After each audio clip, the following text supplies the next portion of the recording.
Is Borderlands one of the movies ever made? Let's talk about it.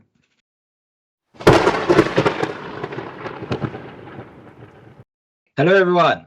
Welcome back. We are back, the Eye of the Storm podcast. Before we get into the main discussion, which I know you've been waiting for, the whole world's been waiting for this. No, not the whole world, just our 53 subscribers. I feel like this one's going to be a very interesting one. But before we get into that, guys, we need to give review recommendations to our subscribers. So what's the best recent thing that you've seen? Let me get in and out before Daniel comes with his obscure suggestions. But Not obscure this week, but go ahead. Okay. So I finally watched Furiosa, the new Mad Max movie that came out this year. I was on parental duties when it originally came out, so I didn't get a chance to see it in cinema. But I thought it was quite good. A lot of good performances in there. Really enjoyed the story. Really enjoyed the cinematography and the way it was shot, and the kind of abstract storytelling, the elements that it had in there, and the way it used some of the shots to sort of symbolize time passing and stuff like that, for example. But it was good, really good action in there. Again, really good characters in there. I know it was probably a little bit mixed when it came out in terms of the reception, in terms of how much it really added to the lore of Fury Road, etc. But I enjoyed it enough as a person that hasn't watched Mad Max Fury Road. So there's my suggestion for this week. So in our spoiler review, we kind of settled on it's a great movie except for the main character. Did you have a similar experience or a different one where Furiosa did not have much of a story that really drove the movie? Or was that fine? I mean, I didn't dislike her character. I can agree that she probably doesn't have enough going on about her in the movie to really drive it forward. But from the minute that she's introduced as a little girl, just her mannerisms and the characteristics and stuff like that, I was all on board with it. I quite enjoyed her as the protagonist. Granted, she isn't driving anything really forward, to be fair. Because that was for me the weak point where I didn't care about Furiosa's journey because it didn't seem like she had one very much. There were some cool episodes and scenes in there, but as a protagonist, there was not much going on. But it seemed to be pretty alone in that opinion. Maybe. Jennifer, what was your thoughts on it? I really liked Furiosa. I'm trying to remember what I said exactly, but I can't even fully remember. But all I do know that I really enjoyed the film, and I was surprised when it flopped in the box office. I don't know why it flopped. Honestly, that was one of the most surprising flops this year, I think. So at the end of the year, I think Furiosa will definitely be number one, not even top three, or they would be number one most surprising flops of 2024. Yeah, I was really surprised at how little people care about Mad Max as a brand. Because for me, growing up, that was one of the big classic franchises, even though there weren't that many movies. Us getting 2 in one decade is kind of unusual. I think the last one was from the 80s. But for me, this is one of the big iconic names, right? So when people kind of just shrugged at a Mad Max movie, I was a little bit surprised. It's a name that I've always heard growing up, but never watched it. And when I watched Furiosa, I was oh, let me check out the other ones. And I was so shocked that the other ones came out in the 70s. I was to me, it seemed like the movies had come out in the 2000s and 2010s and stuff like that. And I just maybe missed the train. But clearly there was a big gap between the last and Fury Road. So my best thing I watched last week was Late Night with the Devil, which is a 2023 supernatural horror movie. So it's been on my list to watch for a while. It wasn't in cinemas in my area, and it took a while to get to streaming here. So I just watched it this week, and I think it's a really interesting movie. I think it makes some not great choices, especially where it doesn't really try very hard to make the found footage thing really work, even though that's kind of the pitch, and the ending is a little bit weird.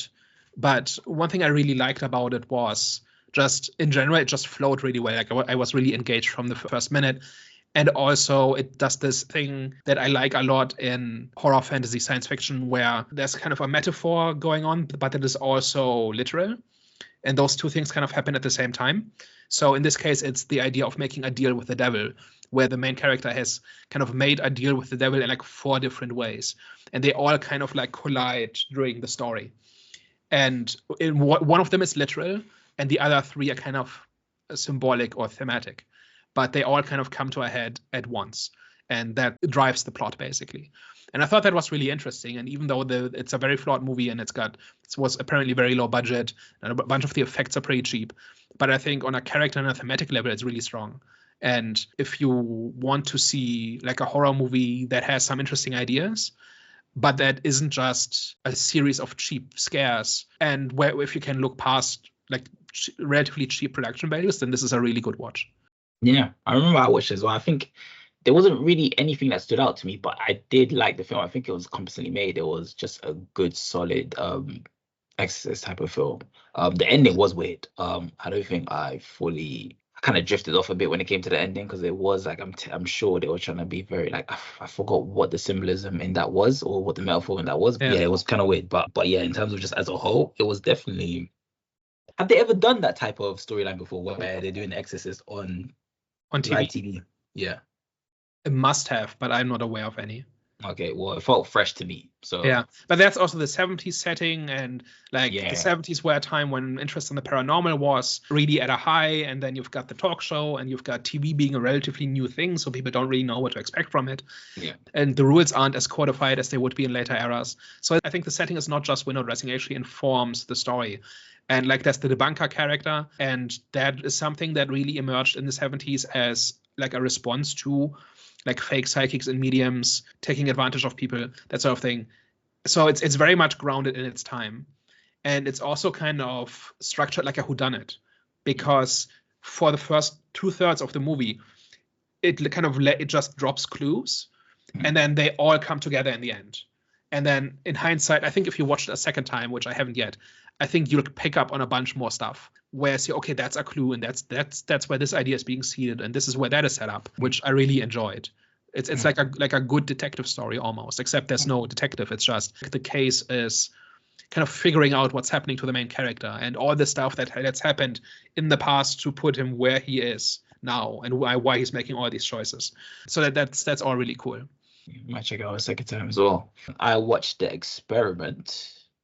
For people that don't know what it is, pretty much like people go into, like, they take part in some sort of psychological experiment where some of them will be guards and some of them will be prisoners, and it pretty much spirals out of there. Like, just the guards, especially with the guards, they end up abusing their power, and then it just human nature just comes into full effect. These are my type of movies. The Belko Experiment, The Exam, like just these type of like just experiment type of films are my type of films. So that's what kind of led me to watch this movie. It's a good watch. Got noble actors in it. Got Forrest Whitaker. Got Adrian Brody. I was going to ask if this was the American version or the German version from like 2000, which is also really good. I think I've heard it. What's that called again? It's called Das Experiment. So probably The Experiment in English. Yeah. That wasn't the movie I was thinking. Maybe it's the same story. Like both of these are adaptations of these real experiments that were done in the 70s, but it's also really good. So that was kind of my question, which version you saw, but I think they're both really, really good. Yeah, I saw the American one. Hi guys, the main discussion. Borderlands. So Borderlands is a sci-fi comedy action thing, which is about this planet that has the remnants of a lost alien civilization on it. There's this company that tries to get into a vault of lost technology, and a bounty hunter is hired to track down the CEO's daughter, who turns out to be important in that plot, and then hijinks ensue. I think fans of the game overpowered any other opinion. Don't get it twisted. This movie wasn't good, but it was not horrific the way that it's being portrayed to in freaking media. I think this was a film of moments. And if you were to ask me, what does an average film look like? It would be Borderlands. It was just average. There wasn't anything spectacle about it. There was, like I said, it was a film, like the moments wasn't anything to do with the story itself. It was just mainly the fight scenes, which what kind of kept me like engaged. There were quite a few moments where I was on my phone. You know what it felt like at times? It felt like a group of characters spending a weekend together rather than going for a journey. Like there wasn't really a connection. It was just big actors saying their lines, and that's it. And you would think me saying that it shouldn't have been average, it shouldn't have been rubbish. But the reason why I think it was average is because the action scenes were a bit fun. Do you know what I'm saying? So there was something about the movie which was fun. So I can't tell you to say it was rubbish. I think for me, it's gonna have to be Imaginary or Night Swim. but this one, I wouldn't consider it a worst film this year, or the way that everyone else has described it. I just couldn't feel a connection, an emotional connection between the characters or what was being shown to me. It just felt like we're jumping into scenes rather than watching a journey and watching individual journeys and a story. When you said it's like not a true adaptation, so I've never played the games, but I kind of like. I've never as well. I've just seen Oh, from okay. what people saying. From what I know, it's not a narrative heavy game compared to like some of the other games like Red Dead Redemption or like The Last of Us or something like that. So they're not really working with a great story that they can then just like then transform into a different media. But where I feel like they probably missed the mark is grabbing like the essence of it. So like Borderlands is meant to be like funny, humorous game, like lots of like sort of outlandish jokes. It's also meant to be like quite brutal as well in terms of like sort of I think it's like a lot about like the guns and like the gore behind it and like sort of blowing stuff up and like using all these like weird and wonderful like different type of weapons and stuff like that. And I feel like some of the complaints that I saw, which probably is a little bit valid, is that it was PG-13 and not R-rated, so you're not getting that feel of the game in the movie. But in my opinion, there isn't really much redeemable about this movie. Like, it's probably not a 0% movie. It's probably not that far. Again, this is meant to be a movie that's, based on a very humorous game, and there's like, I don't think I really laughed that much at all in this. I mean, I didn't hate all of the characters. I actually kind of thought that Tina was pretty okay whenever she was on screen. I actually did like, I think it was like Lillith, Cate Blanchett's character as well. I thought like she was like okay as well. I don't think she was like anything special. It wasn't really that funny. I wasn't really that wowed by the action in this really. And then the story is just kind of all over the place, if I'm honest. It's very predictable where it's sort of heading and sort of the subverting expectation or sort of the kind of like plot twist that they try to do at the end is like the most predictable thing that you can do. And it's like literally hitting you over the head that what you expect to happen is not going to happen because it's like kind of like played over so much. The setting was like cool for the most part. Gave Mad Max type of vibes.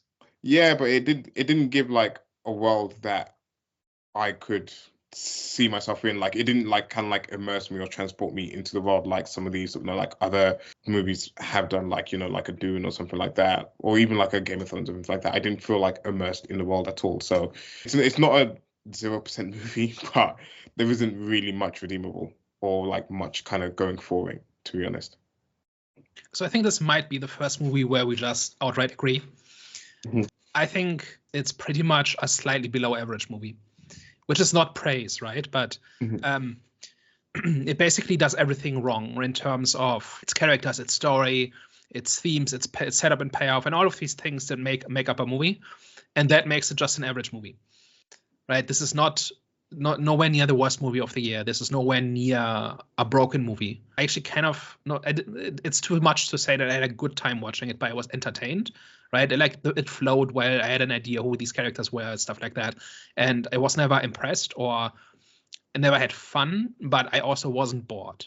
And I kept waiting for it to get as terrible, and it does get worse over time. And there are things where it kind of lost me, but I think the reputation it has as the worst movie ever or the worst video game adaptation ever, I think is way overblown. It's just a bad movie.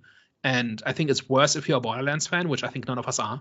But it's not good, but it's not terrible. Come on, bottom line. It seems like we're in like an area where, because like I'm trying to understand the outreach that we received, and I feel like we just might be in a space where people are just like kind of like rejecting these poor adaptations of like whatever like medium that they're doing, whether it's like comic book or or video games or whatever. And there's also the element of like not really respecting the source material enough in this, and I feel like that's becoming too much of a trend in Hollywood, where you're having like these writers or these directors or whatever, and they're just like trying to put too much of their own spin or too much of their own ideas into the movies, and it just never seems to be for the benefit of it. Like, for example, like I've just seen for like the Yakuza TV series that's coming out, apparently Amazon recommended to the show writers to never play the video game, and you're doing a TV show about the Yakuza game. So it's just be like, what's the point? Why not just do an original IP and not attach the Yakuza name to it, essentially? So my question is, why pay for the rights? Yeah, if you're not going to respect it, like if you're not going to if you're not going to use the stuff, then why not make up your own stuff? Mm-hmm. And so are you just paying for the name at that point? Yeah, and it feels like with Borderlands, they probably overestimated how much people really loved the games like that. I know like some people like do play it and like it's probably like sold how many copies, but I don't like in the video game space, I wouldn't see it as like one of the sort of like must grab IPs to sort of adapt into a movie. I do think it's a $1 billion franchise across the 4 games or whatever. I think there's 5 games, but I think this is like a really easy and low-hanging fruit in terms of how to do an adaptation, right? Because there's all sorts of stuff that's iconic to Borderlands: the guns, the humor, the characters, the setting, the technology. But there's not as much of a codified story. There is a story in there, yeah, but there's not like it's not like when you're adapting an RPG for something like that, something that's very story-centric, then you've got a more clear roadmap ahead of you. And with this, it's a little bit looser, which meant you had more freedoms, I think, in terms of the actual story. But as long as you incorporated all the different things that make Borderlands interesting to its fans, I think that would have been really easy. And they just managed to not do any of those. And that's really the baffling thing. And I think its detriment is that it came out less than a month after Deadpool. Because Deadpool does everything better. It does the self-reverential stuff about how awesome its IP is better. It does the action better. It does the humor better. It does the outlandish sci-fi setting better. It does the characters better. And so if you just saw Deadpool a few weeks ago, what's there to like about Borderlands? Right? They're quite similar in terms of sensibilities and in terms of what happens in it. But one of them, like the fact that this movie is not only PG-13, but there's not a single drop of blood in this. I don't even want decapitations, right? Mm-hmm. Although that's in the games, and if this had been R-rated and had really lead into it, and apparently this was supposed to be that early on and then got changed at the last minute, it would have been so much more engaging, right? If there was actual over-the-top cartoonish violence in this, the way Deadpool does it, right? And Deadpool kind of makes it look effortless, and then this comes along and can't do any of it. So I think if this had come out 2 months earlier, it would have been maybe 5% instead of 0%. Question, right? Kind of to go back into the whole adaptation conversation. Mm-hmm. Do production companies who purchase IP or something, do they really need to stick to its roots though? So you guys genuinely believe, okay, you bought an IP or something, which is obviously very loved. You must stick to what's been given to you, as in like you pretty much show everything that was shown in the novel or the game or whatever. Like you have to have enough of like the element or like the sort of the fundamentals of what you're adapting to sort of justify having the IP and justify releasing any type of medium based on the IP. Otherwise, you're essentially just otherwise you have like this idea that you don't believe will make X amount of money unless it's tied to a name that people know. And I think at that point you're just like annoying the sort of the fans of the thing, because like if imagine you're a fan of like a video game. Like say like I'm a big fan of like the Red Dead story, and they said to me, oh, like they released that they were gonna like do an adaptation of Red Dead Redemption 2. So I would be like really excited about it. I'd be really excited about seeing some of the like the elements and some of the sort of key things that I experienced in a video game being translated onto the screen. And then I go to watch it and it's about something completely different. It's not about cowboys, it's about the medieval times or something like that, but it's just got the Red Dead Redemption name to it. Then I'd be like, what the hell is this? Like, what the like? I came to see something that I cared about, but you're giving me something else. So I do feel like if you're going to license an IP and if you're going to sort of use an IP, I feel like you have to respect the source, and you have to respect why the IP is worth buying in the first place, and it's because it's doing certain things that people love already. And yeah, you can add a little bit more to it. You can add like your own flavors to it, but you still have to have the core essence of what the IP is. I think this idea of respecting the source material has kind of become a cliche in itself and kind of a mantra, and I think it's worth thinking about why that is a good idea in the first place, or what the benefits of doing that are. And I think there are 2 really big hurdles that new stories, whether it's a book or a movie or anything, has to overcome in order to work. One is you have to have a story that works.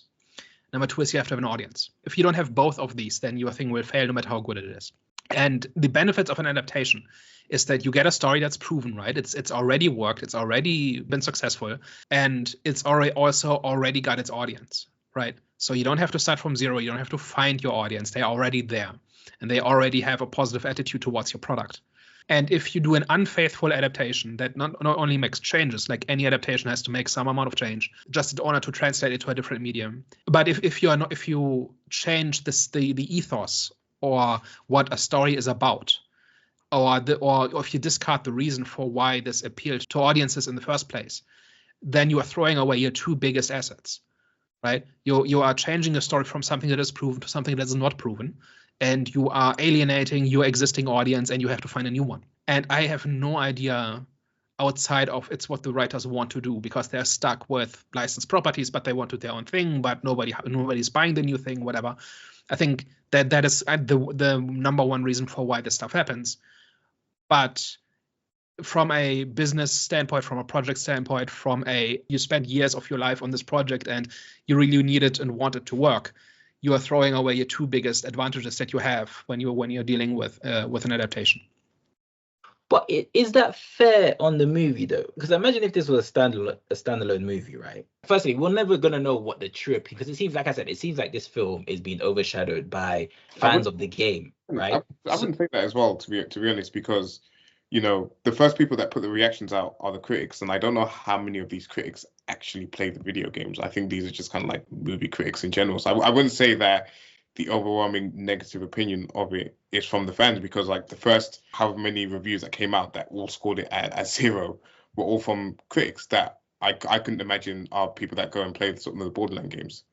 No, but a lot of people don't generally go and look at what critics are saying. They just look to see what like opinions are on like Google reviews or on YouTube. And majority of their opinion is it's not a true adaptation, it's not true to its roots. So my question was going to be like, I was going to say, is that fair though? Imagine if this was a standalone movie. I feel like it should kind of be judged as a standalone movie, because like I said, I feel like it's a movie which is now kind of getting slaughtered by the fans of the game, and it's like, all right, cool. So they haven't followed the roots of the game. Cool, we understand that. We understand that you guys want adaptations to be true to its IP. Cool, but now let's judge it from a standalone movie perspective. At that point, you have to make it undeniably good. If you're going to sort of kind of go away from what the core audience... No, but that's my question. As a standalone movie, forget the IP. As a standalone movie, was it a good film? No. Just like no. Like nothing about it works. Yeah. Okay. Okay, cool. Okay, you two haven't played the game, so cool. That's no. I have played the games a little bit. I'm not a Borderlands fan. My opinion is not based on this is not like in the games. Although I think if you put them side by side, you'll find that the games do it more interestingly. Like every character is more interesting than in this movie. But I think the key thing here is that it doesn't stand on its own, right? It makes the promise that this is the Borderlands story with the characters and the locations and the tone and feel that and it's totally reasonable for an audience to see that and to expect that. Yeah, right? If they could have very easily have made a standalone movie, like a completely new story that is heavily inspired by Borderlands, but that goes in a different direction, or that's different in some key way. But they didn't do that. They paid a lot of money for, I don't know the exact production history. I don't know who paid for what or whatever. But they could have made a new movie and said, okay, and kind of in its marketing appealed to Borderlands fans, right? Saying, hey, you like Borderlands, you might like this. But that's not what they did. They made a Borderlands movie. And so their expectation that it's Borderlands or it's true to what's cool about Borderlands, right? I'm not even talking about continuity or canon or lore or whatever. Just the idea that it captures the essence of Borderlands, I think it's a totally reasonable expectation. I've got like two things here. Do we feel like too much of the sort of like budget of this was wasted on securing these like top name actors? And secondly, is this just like further fuel to the fire that people don't care about the sort of celebrities being in these movies anymore? Like it's no longer it's no longer a time where these like famous actors and actresses are able to just sort of sell the movies anymore, because you've got some top heavy hitters in here. You've got like Cate Blanchett, you've got Kevin Hart, you've got, what's the woman's name again? Jamie Lee Curtis is a big name. Jamie Lee Curtis. She was like, you've got like so many big names in here, and this movie barely made any money. So, is that like further evidence that the movie star, like this is the death of the movie star, or we're in the era of the death of the movie star? I don't believe so. I think the issue with this film is that they didn't put any thought into the casting. From when I'm seeing, what's his name, Jack Black? Mm-hmm. From when I'm seeing him being the robot, I'm like, how does that make sense? Like, you wouldn't have thought it was Jack Black, because like his voice, like obviously the robot's voice sounded like nothing like Jack Black. It sounded like it sounded very robotic. So it was like, I'm pretty sure you paid a hefty price to get Jack Black to play a robot, and people don't even know that's freaking Jack Black. That could have been played by anyone. So I think the reason why, firstly, I think that, like I said, I think they just didn't put any thought into the casting, like, because apparently a lot of people say they try to overlook Kevin Hart being the main character. I don't know why, so I'm guessing I don't know who the main character is in the game, but I'm guessing it just doesn't fit the character's description, because that's what I've seen a few of those opinions saying, look, we pretty much overlooked Kevin Hart being that character, and benefit of the doubt of the film. But yeah, I just think they just didn't put any thought into the casting. Like I said, it seems like their thought process was, let's get a bunch of big names to bring in an audience. And it's like, no, like you need to cast people that you think suit the role. Like, even what's her name? Cate Blanchett. Yeah, her. Even though she's a remarkable actress, I've never really seen, like, I don't know, for me, I've never really envisioned her to play such a character. So I don't normally notice bad acting unless it's really bad. But like, as long as you can say the lines without sounding like you're saying lines, I'm okay. Like, it's better if there's a great performance that really taps into some emotional truth or whatever. But broadly, the quality of acting is a non-issue for me. And I could not stand a line she was saying. She's so terrible. She's just literally just standing in front of a green screen saying lines. Honestly, that's what I'm saying. Like, she just, the actors for the characters in the movie just didn't fit well. So I honestly don't think it has nothing to do with stardom, or if big stars still have the same effect as they did back in the day. No, I don't think it's got nothing to do with that. I think it's just they casted wrong for this movie.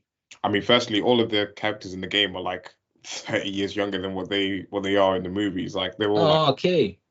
And that was actually a plot point here, right? This is an older Lillith who did not go back to Pandora and did not become a Vault Hunter, right? And then circumstance forced her to get back. Like she's not supposed to be 25 years old. She's supposed to be well into her career. Yeah. Speaking of the plot, my issue with the plot was I didn't feel like there wasn't any advancements in the plot, is because the stakes didn't feel real enough or high enough. Would you guys say that's a fair assessment? I disagree. I think the basic plot until the end works fine. Like, it's pretty clear what's going on. There's a vault. Yeah, but just because it's clear, it doesn't mean it's not. It doesn't mean. It does mean it's interesting, but Yeah. I think it works in terms of what characters want and why they do things broadly. It's like the vault is probably a MacGuffin. I'm always a little fuzzy on the exact definition, but until the very end, it was pretty clear. Like, there's this place, and you can only get in with the key, and one of the characters is the key, and different characters want or don't want the vault to be opened. That was all pretty clear, and that was a serviceable sci-fi action plot, I thought. It's the end where it completely falls apart. But it just wasn't executed well. In terms of like in terms of like how it flowed, it just seemed like they were kind of like going from like place to place. I was very sure that like there was a point in the movie where I had to like double back and be like, is there a villain in this movie? Because I genuinely couldn't remember that they had like that whole like organization, and it didn't really even come across like they were like really the bad guys like that. And obviously you had the CEO who eventually ended up being the big bad or whatever, but it like you didn't really feel the presence like that in the movie, in my opinion. And yeah, it like again, like with a lot of the characters as well, the guy with like the face mask on, you didn't really get much of what his deal was. Kevin Hart's character, you didn't really get much of what his deal was. Essentially, I think they focused mainly on like Lillith and teeny tiny Tina, whatever like her name is, and there wasn't really much interesting going on with any of it. So yeah, like the plot was serviceable, like you can kind of understand what the ultimate goal is, but it wasn't executed well in terms of like how the story was flowing, how like, we were moving from like place to place, essentially, for me. Yeah, I just think I've seen like mainstream big budget movies with worse plots in terms of just figuring out what's going on and like the flow from scene to scene, that sort of thing. I thought that was okay. Like I knew what places were and where people were going, that sort of thing, for the most part. For me, it's the end that completely tears it apart, because Lillith does not have. At least I didn't understand why Lillith changes her mind at the end, right? Where she cares about nothing. First of all, it's not clear why she cares about nothing, right? Because she escaped from Pandora at like age 10 or whatever. And she had a rough time after that, and okay, she's become a bounty hunter or whatever. But it's not really clear why she has such a difficult life, right? Like Pandora seems to be the source of all problems, but she's not on Pandora. She's somewhere else.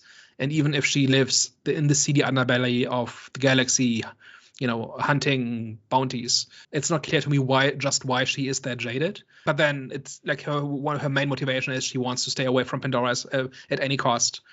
But then the villain dangles such a big amount of money in front of her that she has no choice, right? That she has to do it. But then she somehow sympathizes with Tina, right? Where she walks away from all of that, right? The only reason she's there in order to keep the vault key out of the company's hands, to the point where she then becomes the Firehawk in the end, or the Siren, I think. I'm stumbling here trying to summarize it because it's also nonsensical, right? I don't understand why she makes these choices and why she, there's no really, I understand she has sympathy for Tina, but why enough to completely overhaul her entire life and reconsider every life choice, right? There wasn't really a scene where I understood, okay, she's at this, she wants these two different things and she has to pick between one of them, and now she chooses empathy for Tina and for the people of Pandora as opposed to the payday. I thought that was missing entirely, and that should have been there. And question about Tina, because it kind of got me confused as well, what her purpose was when obviously you found out that she wasn't pretty much the key to open Pandora's box. So that's the vault, right? And you need 3 components to get in. You need 2 keys, and you need an Iridian, which is that species that lived on Pandora some time ago and that built the vault and that has all this amazing technology, whatever. And they got their hands on some Iridian DNA and then cloned them, and the product is Tina. And she was raised in a lab with the purpose of one day she will open this vault once they found the other 2 pieces. But then it turns out that Lillith is also the key, which is strange. But basically that's what Tina's deal is, right? She was created for a specific purpose, and she was raised in a lab and just was essentially waiting to fulfill that purpose until she one day kind of had enough and kind of fled, and then the company tried to get its property back. That's basically what kicks off the plot. And then the company hires Lillith to get Tina back. That was one of my biggest issues. They made it so obvious that it wasn't Tina that was the special one, because she literally just kept saying how special she was, this and the other. And obviously you've got Cate Blanchett as Lillith as the main character in this, and then they started seeding in some stuff about her mother and this mysterious past and this that, and the other, and it was just the most obvious and predictable thing that they could do in that situation. Yeah, then maybe you can explain this to me, because I didn't get that at all. So why is Lillith the key, right? What exactly did her mother do to her to make her the key? Doesn't she have to be Iridian to be the key? Yeah. Is that explained? Does that make sense? I'm trying to remember if she was. I don't think her mother was her mother. Yeah, they said she was from a different planet, I think, or something like that. So I don't think her mother was actually her mother, but was acting as her mother in that situation, which is why she then sent her to Jamie Lee Curtis's character. And in that being is that she had the Iridian blood in her to be able to open the vault. Okay, so some people just have Iridian blood, and she's one of them by chance. But I can't remember if she was a clone or not. I can't remember if she was also. I can't remember if her mum was working on whatever, and she was a clone or not. I don't think she was a clone. I just think she was from a different planet. Okay. I think so. Okay, so that was not communicated clearly, but that also kind of invalidates the entire plot, right? If there's potentially thousands of people with the right bloodline, then why not find one of them? So what makes Tina so special? She tries to open the vault and it doesn't work, right? And so that makes again the whole thing moot, right? At that point, Tina has no value. She can just walk away. That's why I said what was her actual purpose then? But at the same time, it makes sense now, because he thought, okay, cool, we scientifically made this person, they should be the key, so we're gonna keep them alive to fulfill their goals by opening Pandora's box or whatever. But obviously, that's a scientific creation didn't work. It requires someone that's actually from that planet to open it. And it was, what's her name? Yeah. But at that point, they could just walk away, right? Because Tina doesn't work. Who's they? Everybody. There's no opening the vault without all 3 components, right? Mm-hmm. So, and if Lillith can just fly away and everybody else has no value to the company, why is there still a conflict? She still has a connection with Tina, though. So that's all right, cool. Yep. So that's her friend or whatever. So she's not just going to let her die. Yeah, but why does the company still want Tina? To use her as leverage. Okay, as a hostage. Okay, fine. I'm trying to understand, why did Lillith actually reveal that she could open the vault? Yeah, that's kind of my thing, right? Where just have them realize that Tina doesn't work, and then nobody knows who the actual key is, and then what does this company have? Okay, no, sorry. Oh, so that's what you're asking. Sorry. So didn't he have her at knife point when she revealed it, or Maybe. like Daniel's mentioning is that if they then realize that like Tina isn't special and she isn't the one, then like Daniel said, everyone should actually really go home, and like Lillith doesn't need to reveal that she's the one that is actually able to sort of open the vault or whatever, and doesn't need to come in and swoop in and like save the day. So start looking for the actual key again. Yeah, basically. So, or like they can go back to like creating a new sort of clone from the original blood. So the whole thing is unearned and doesn't like the whole thing about Lillith being the chosen one, right? Does not matter for anything. Like it does. It's not the result of any choice that anybody makes, right? It just happens. She just happens to be the chosen one. Mm-hmm. At the same time, you could argue you never know what the villain's gonna do, so maybe she just revealed it because she said, okay, you know what, he could still kill her anyway, so let me just kind of reveal, even though you guys are right. Sorry, because I thought he had her at knife point or something which triggered her to say that, but I don't think she did at all. I think she just revealed it. But I think Tina tries to open the vault, it doesn't work, and then Lillith reveals herself. Yeah. Right. Which she didn't have to do at that point. But guys, I still believe that this movie, unfortunately, was just overpowered by people who are fans of the game. Like as a standalone film, I do not think it's a good movie, but I think it's average, right? So why isn't this film a bad film that's described by other critics and etc.? I think this is the Acolyte all over again. I think this is a decade of frustration being vented all at the same time, and the target just happens to be Borderlands. Right? Like with Star Wars, there's a decade of frustration about people not liking like what direction the franchise has taken, and then a pretty bad show comes along, and then it's the lightning rod for all the hate. Right? And then that's also helped by the messaging and the marketing of the company and the statements of the showrunner and all of that. But the show is not as bad, right? I've not seen it. I've just seen clips and discussion of it. And it doesn't strike me as that bad. Like not something I would want to watch, but not that bad. And I think Borderlands is similar in that it's not that bad. But if you are frustrated with how Hollywood is treating your favorite stories and your favorite worlds and characters, and then something like this comes along that is such a mess from start to finish and just does everything it could possibly do wrong, then it's just the dam breaks and just everybody vents on it. And then you've got people profiting from it by making all these video essays about just how bad it is. And let's engage in this giant week-long act of catharsis about how this is the worst movie ever made and this is a betrayal of the fans and like this is the worst thing that's ever happened since sliced bread, whatever. I think that's what's going on. Question: the Fallout. What was the reaction to that? Positive. Was that true to its adaptation? Yes. So Fallout is the exact opposite of this. I think it's got story problems, but every frame and every scene and every character is not exactly off the page or off the screen, but it's clearly trying to feel like Fallout. So some of it is window dressing, but a lot of it is just given all the stuff that we know from the Fallout games. Every time they needed something, they went to the source material first and then adapted that as opposed to creating something new. And also the conclusion, which I thought was hot garbage, but it's true to the ethos of Fallout, right? Like the whole thing about the vaults and the social experiments and capitalism, run amok and all of that stuff. That's true to the ethos of the games. So if you're a Fallout fan, if you like anything after 2000 that's come out on Fallout, then the Fallout series kind of gives you stuff that you like. So it's the exact opposite to Borderlands. So the consensus is stick to the adaptation, stick to the material. Well, I mean, like, I think if you're making an adaptation, you should try to you shouldn't do everything exactly as it was in the source material because you can't, right? Because that kind of just creates an unwieldy mess that's not fit for its new medium and what you're trying to do. What you should do is you should try to figure out what's the essence of this. Like, what's the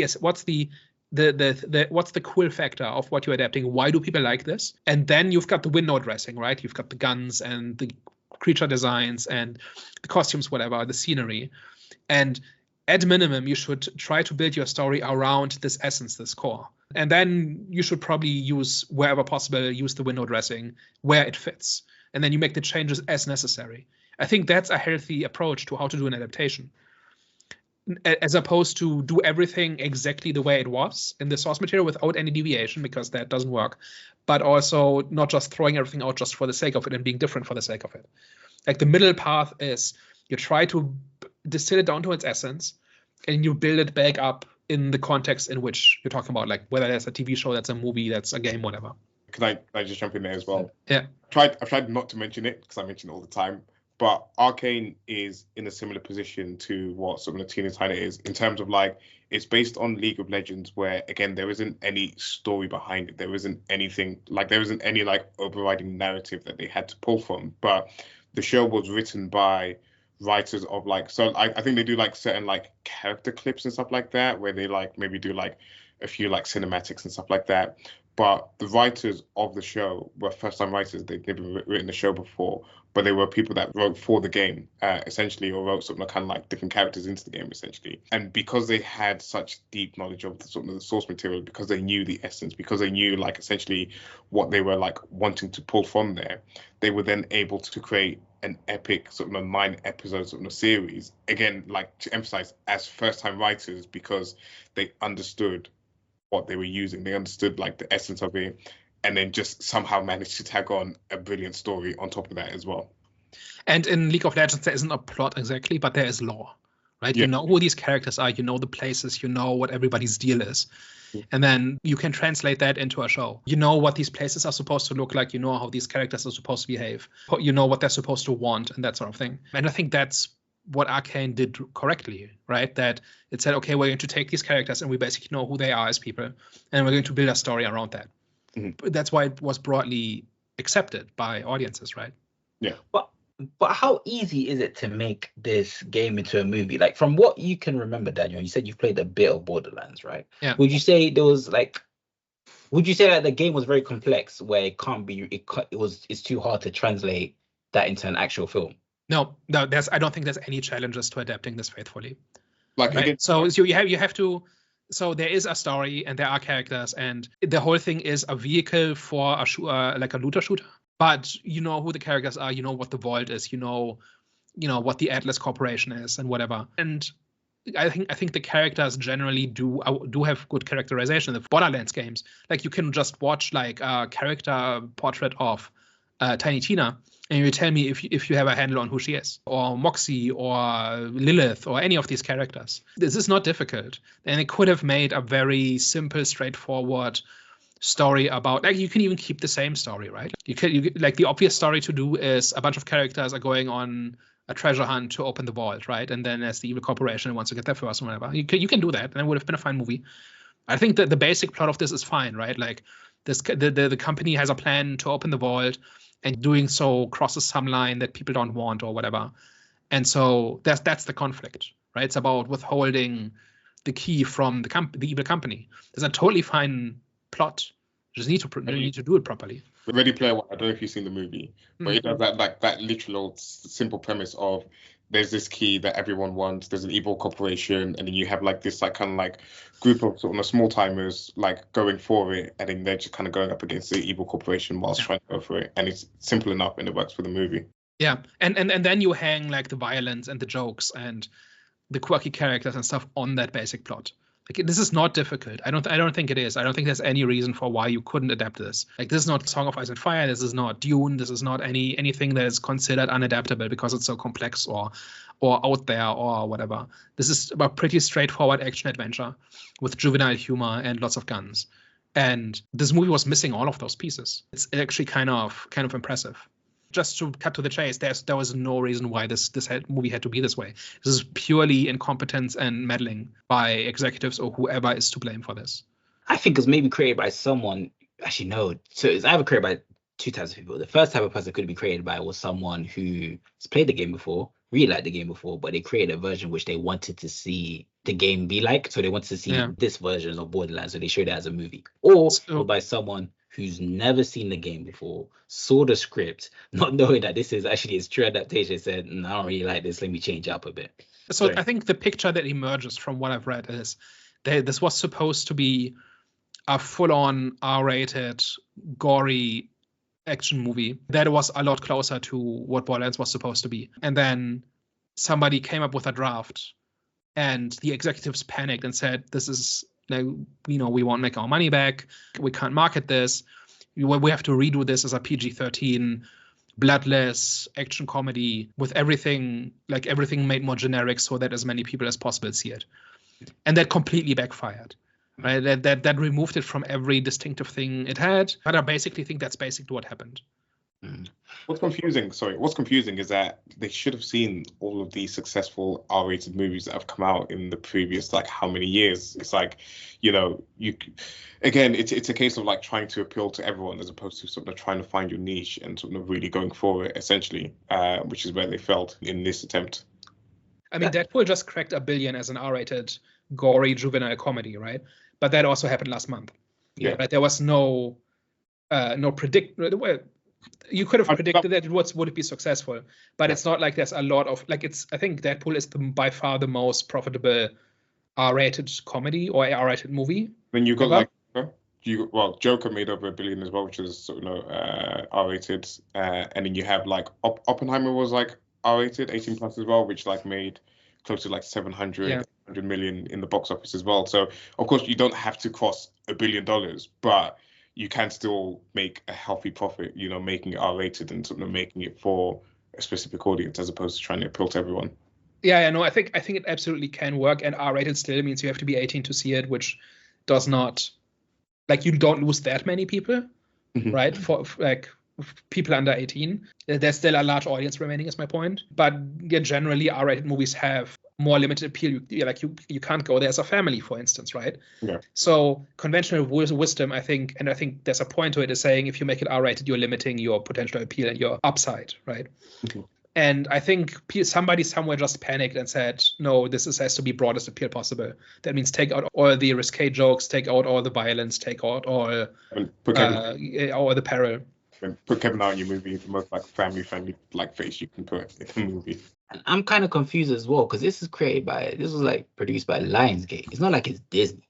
Do you know what I'm saying? So it's like, they've created some pretty R-rated stuff. I think they're even behind John Wick, even though they're behind John Wick. I think they are, but yeah. So it's a bit confusing why whoever made the decision to make this PG-13 made that decision. Of course, you could say it's pure greed, because it was obviously they wanted to make it accessible to a general audience, but still, it's like it would have been way more. Of course, they didn't know the success of Deadpool, but like Herbie mentioned before, there have been successful R-rated movies, and Lionsgate have been responsible for some of them. Is John Wick R-rated or is it 15? Must be, yeah. I don't know, but John Wick is pretty bloody. Do you know what I'm saying? Yeah. So Lionsgate have been responsible for John Wick. So I'm confused why they didn't go that route with Borderlands. Yeah, and they did initially, and then they panicked, or somebody somewhere made the decision to remove all edge possible. Afraid they haven't fired the guy, but decision could have. Who knows what that was? I'm sure somebody's looked into it, but I primarily care about the final product, and the final product just has no teeth whatsoever. Yeah. So one other thing I wanted to talk about was at the very end, there's a big showdown between Lillith and... Is it Marcus? I think so. Yeah, the CEO guy in any case. And there's like a showdown between them. And there's two pieces, I think, where Lillith has just broken characterization. The first one is where she decides to be the champion of Pandora, right? By embracing the Siren and the Firehawk. And she presents herself as... I do this for the people of Pandora, right? And I don't believe that she got there organically, unless I missed something. Because her entire thing is Pandora is everything that's wrong in the universe. I got out of there at age 10 and I've never looked back and that sort of thing. I did not understand or believe why she made that leap to becoming the champion of Pandora. Did it make sense to any of you? I was going to say, I can't help you with that. There was a strong lack of character development amongst sort of all. And they didn't really show, like you said, they didn't show that transition of her hating the planet to then wanting to save country. Yeah. I was just checking if I maybe missed something. No, I think there's a lot of stuff.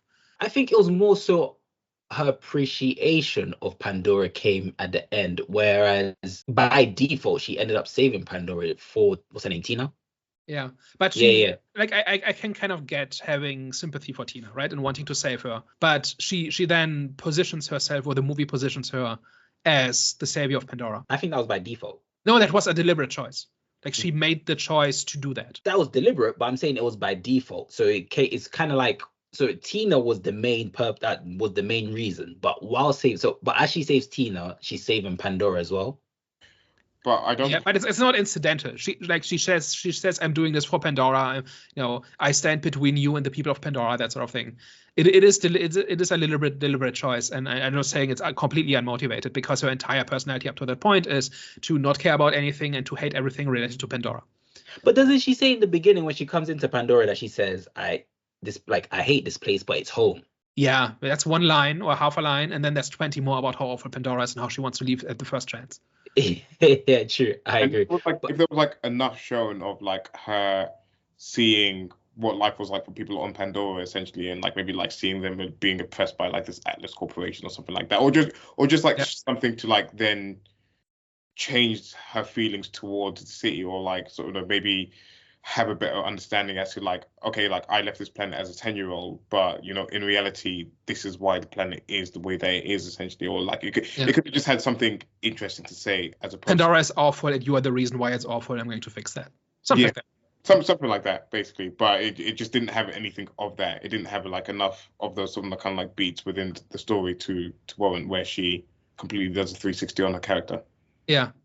I get what you guys are saying, but at the same time, I just think it's just one of them ones where it's like, it's still home. So even though she hates it, it's still home. So, but we don't see her actually making, like, my point is, it would have been very easy to convey that leap. You just, in one or two scenes, you just had to do it. And I'm saying they didn't do it.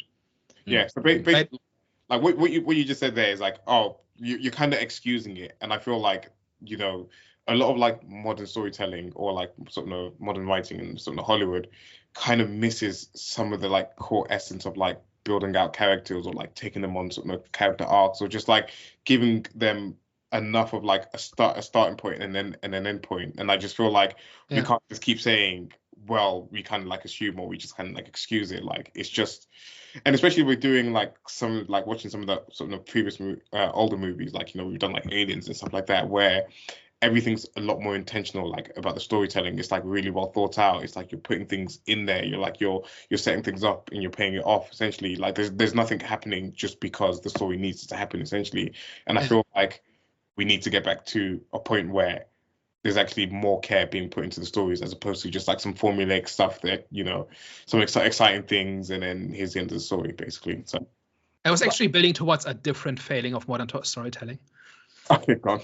So then my second point is, at the very end, when they've made it into the vault and CEO guy is kind of just awestruck by all the possibilities and all the riches and whatever, Lillith teleports behind him and restrains him or something. I've already forgotten the details, but she says something like, I always have something you don't, enough. And then she teleports away, closes the door, and traps him in the vault. And I think this is one of those things where they realize they have to end the movie, and they've forgotten to put a message in there, or some kind of substance, right? Something that the movie is about.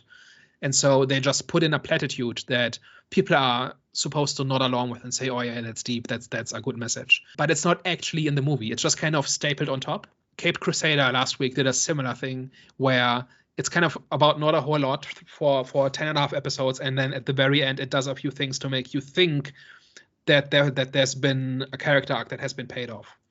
And you can check out that video for details. But like I've seen this a few times now in movies where they make like generic unmotivated crap, and then at the end they put in something that makes it seem like the movie's about something, right? In this case, that it's about being satisfied with what you have, or not being consumed by greed or something. But that has not been the thing. She's been motivated by greed the entire time, right? Or maybe desperation, that she needed the money, had no choice, and so she does these things that she doesn't want to do, whatever. But this whole thing about being at peace with her lot in life is not a character moment that she arrives at, and that enables her to win in the end. And that's what it would take for that line to make sense, right? Yeah. I think this is essentially gaslighting. This is about convincing the audience that something is true that's not true, which is, in this case, fairly a minor thing, that the movie is about something when it's not. But it's basically the movie is lying to us when they do this. And I don't like it. I don't like that movies are doing this. I don't like that it's becoming more common. I hear what you guys are saying, right? But sometimes we argue that films kind of like spoon feed us, especially with the dialogue. Like there'll be scenes where they're telling us what they're gonna do, or they're telling us, what the character needs to do in order for something to be done. And then we argue and we say sometimes the writers need to just trust the audience, right? And I think the scene where she says, "I hate this place, but it's home," even though it wasn't as impactful or it wasn't as deep as Dave thought it was going to be, I still think that was a line that explained why she did what she did at the end. So I hear what you're saying, Daniel, but at the same time, it's like that scene, for example, it was a scene where I think they just wanted to trust the audience, because it kind of goes back to what Harvey was saying. It was like, if she's a girl that's left there at 10 years old and has spent the majority of her life not on Pandora, for her to then go back and say this is home is a bit wild, to be fair. Like it just doesn't. Not true. I don't think that's true, because like I'm from, like, even though I was born in England, I've only been DR Congo once. I'm still gonna say DR Congo is home. I personally wouldn't call it home. It's like, you wouldn't call it home? I wouldn't call it home. I'll call it my second home. An analogy here is, imagine if you've been to the Congo once or twice and you hated it, and then you have to go there, and then you go from that straight to, oh, this is home. I'm gonna devote my life to making this a better place. Like there's something missing in between, right? That's the analogy to what happened in this movie, right? I'm okay with it being subtle or not being like in your face, but it still has to be there. Right? I don't believe that Lilith goes through a character arc that justifies why she changes her mind about what Pandora is like. I can't think of any interaction with anybody or any experience she has or any choice she makes that would lead her to that place. It's just purely because the writer says so, and that's the very definition of bad writing. No, I agree with the character arc point that you made. I just think the reason why I understood what the writers were trying to do, because obviously with that line that she said in the beginning, so I was like, okay, that line makes more sense now. So I'm trying to pretty much play Dee's advocate, where I'm trying to, say, okay, I can see what they were trying to do. Do you know what I'm saying? They were trying to trust the audience there by saying that one line to make, her decision at the end justifiable. But at the same time, you are right. Like there wasn't really a character arc to kind of like cement that decision, or just to cement her pretty much her being the savior of that place that she hates so much. So and what I'm saying is that's the whole job. That's what you're supposed to do, right? It's a fine conclusion to have, right? Where she goes on this adventure motivated by money, right? Whether that's greed or desperation or something else, but she doesn't do it out of her love for Pandora. She does it because she has to, or because she can't afford to say no. Then she has a number of experiences that lead her to appreciate the value of Pandora, and that this is in fact home, and that she does in fact belong there, and that the people that do need her help, and that she really should use her skills and experience to help them. But none of that is there, right? If you actually go on that journey and you make that the story, then a character at the end, like if you really zoom out, I think that's actually a decent story here, right? Like it's a jaded veteran who comes home, comes to the place where her entire outlook is that this is a horrible place and I'm glad I got away, whatever, right? But then I realize it's not so bad and there's actually value in this place and whatever. Like there's a fine conclusion to have to this story.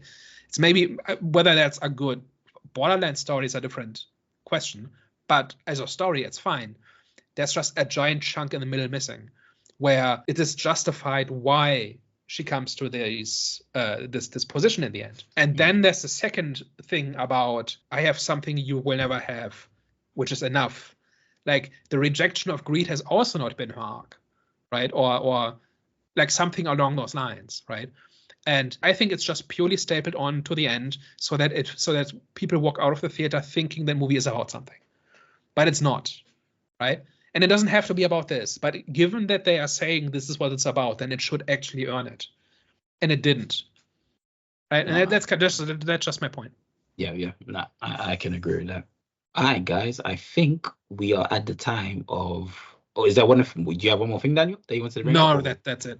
Okay. Like we could talk about a bunch of story stuff and whatever, but I don't think there's enough interesting there to actually talk about it. Mm-hmm. I think like the reaction to the movie is the only thing that's really interesting. Yeah, that's why I just don't think the reasoning for why it's such a bad movie is right. I just don't think it's warranted, but it is what it is.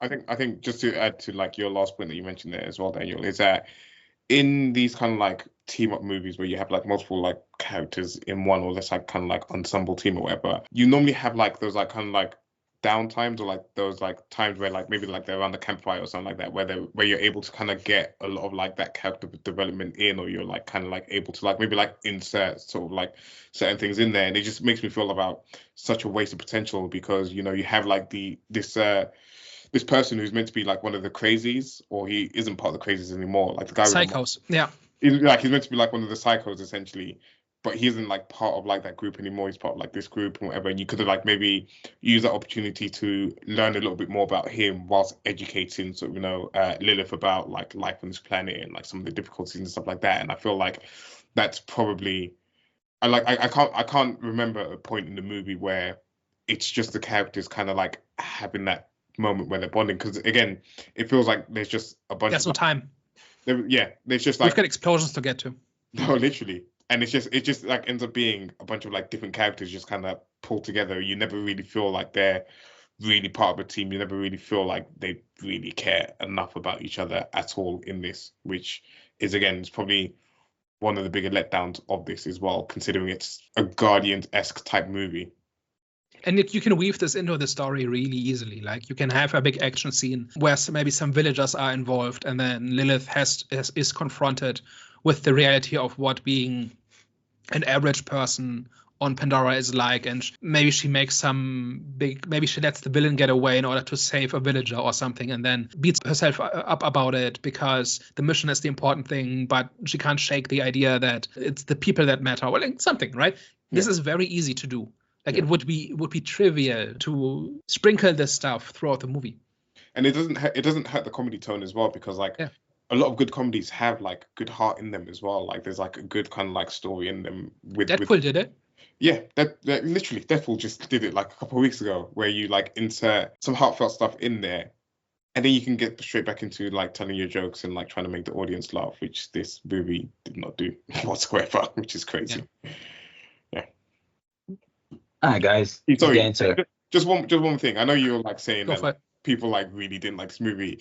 In my theater, I counted 6 people that walked out of this movie. Granted, it was a group of guys that probably the movie maybe wasn't really for them, but a group of 6 guys, and I think there was like another couple that like left as well. So like, yeah, there's actually one person that walked out my one as well. Yeah. So if 6 people have walked out of my cinema, you would have been at minus 1 person in the cinema. So there weren't even enough people there for a walkout. No, mine was surprisingly busier than I thought it would be, to be fair. Mine like had quite a few people in there. I ended up being sat next to someone. Sorry, this is just like kind of like whatever. I ended up being sat next to someone. Like I always hate when like I book my cinema seat, and if I'm like going by myself, I'll like book an awkward seat so that I know that I'll be sat next to no one, and I turn up and there's like someone sat next to me. I always hate that. But yeah. All right, guys. So I've just one more last point to make. Cool. So one of the big existential crises I had this year was when I saw that Madame Web had made $100 million. Because that movie is just not even a movie, right? It's not even bad. It's not even not what it could be, right? It's just not a movie, and it still made $100 million, which still wasn't nearly enough to make a profit, but it's still $100 million, right? I'm very pleased to see how strongly this is being rejected. Right, it's currently, I think it made $8 million in the first weekend, and as we're recording this, is up to 16 against $120 million budget. So for once, people are actually like looking at this and making a choice and saying, no, actually, I'm not interested in this. Like, show me something better. And I think that is one upside, right? Like, I think people should be much more discriminating in terms of what they give their money to. And I think good work should be rewarded and bad work should be punished. And all too often the bad work doesn't get punished. And as a result, we get more bad work. Yeah. And this time it's actually getting punished by a big margin. I'm actually sure Madame Web only made 100 million because everyone predicted it to be such a big car crash that everyone had to go see how much of a car crash it was going to be. I feel like it was just like this hype behind and how bad it was going to be, which is and because it's connected to Spider. And it's connected to Spider. I actually think a big factor in that was it's an MCU movie, right? So people went to go see it. Sony, but we're not going. That people thought it was MCU. Yeah. Oh really? Oh. Right? Okay. No, I mean like half the actors thought that was an MCU movie. Oh yeah. Yeah, I remember you saying that. And like there are many people, just casual moviegoers, who say, yeah, well, I've seen the other MCU movies, I'm gonna see this one. I hear it's not that great, but how bad can it be? right? I think that's part of it. And this whole completionist thing, or I've seen all the others, I'm going to see this one or whatever, that just encourages these people, right? And by these people, I mean the studios, right? So I was genuinely upset that Madam Web made that much money, because it shouldn't have been a surprise to anybody just how bad that movie was. And like I was really happy that this is being punished as much as it is, because it's a clear signal, and losing money is the only thing these companies understand, and it's the only thing they need to understand, right? But what's important, I think, is that bad work doesn't pay off, and this one didn't pay off. I agree. On to Alien Romulus next week, which, if it recaptures the essence of the first two movies, because I know, Daniel, you've seen all of them. I think, Jonathan, I don't know if you've seen like some of the other ones as well, but you said that it kind of lost its way. So I saw one first reaction out of the theater reaction, and it was positive. So we will see. Yeah, apparently that's a polarizing thing at the end. I don't know. We'll see what it is. We'll see. Okay. Cool. Ratings and why? I will say not much to enjoy. I wouldn't even call this like a fun summer blockbuster or anything like that, where it's just like, it's not even like a go to the movies and switch your brain off type of thing. I just don't think that there isn't much entertainment factor or entertainment value in this to even warrant that. So I would give it a 2 out of 10 for that case. Damn. Me, I am gonna, even though I said it is an average film, I'm gonna give it a 4.25. So I'm gonna agree with Daniel when he said it was a slightly below average film. I think that's what he said. I'm sure that's what he said. It's not good, but it's not horrific. It's just a film with fun moments when it comes to the fighting scenes. But besides that, unfortunately, casting got that all wrong, and I do think it was a film that was, in terms of like the public opinion, was overshadowed by fans of the game. But at the same time, it doesn't mean it's a good film. It's not a good film. I don't even know if I'd recommend you to go watch it. I'll probably say wait till it comes on streaming. Honestly. Say watch on streaming either. Yeah. Something else, man. But yeah, unfortunately, this one was a miss for me.